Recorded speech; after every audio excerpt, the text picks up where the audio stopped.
Hey, what's up everyone? Welcome back to the channel. Today we're diving into something pretty interesting. We're going to test Shadow of Mordor on a pretty modest system. An Intel i5-6200U processor, 8GB of RAM, and no dedicated graphics card. Can this older laptop handle a game like Shadow of Mordor? Let's find out.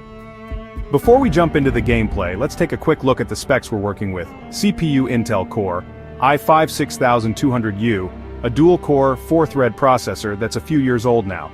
RAM 8GB of DDR4, which isn't too bad for basic gaming. Graphics integrated Intel HD 520 graphics. Yeah, no dedicated GPU here, just the built-in graphics. Storage standard SSD, which helps a little with loading times. Now I've lowered the settings to low because, well, this is an entry-level setup. Let me show you the settings I've selected. We're running at 1080p resolution, and most of the visual effects are toned down to their lowest. There's no way we're running this game at 1080p with integrated graphics, trust me. As we jump into the game, the first thing I notice is the frame rate isn't exactly smooth, but it's not terrible either. The game feels a bit choppy during more intense moments like when you're in combat or there are lots of enemies on screen, but surprisingly, it's still playable. So here I'm running around just doing the basic movements. In open areas, the game is actually running okay, getting somewhere around 20 to 25 FPS. It's not stellar, but it's still functional. But as soon as we get into combat or a crowd scene, yeah, you'll see that frame rate drop significantly. Here's where the real struggle starts.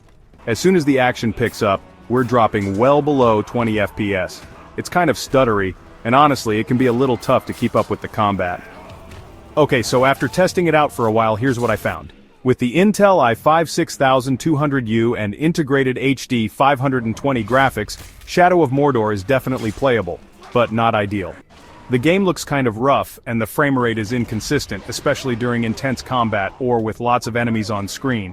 It's pretty clear that this setup wasn't made for gaming, but if you're in a pinch or just want to experience the game on an old laptop, it's still doable. So, in conclusion, can you run Shadow of Mordor on a laptop with an i5-6200U and no dedicated GPU? Yes, but with a lot of compromises. If you're expecting buttery smooth performance, this isn't the experience you're looking for. But if you're okay with lower settings and some frame rate drops, it's still playable. It's all about managing expectations with older hardware.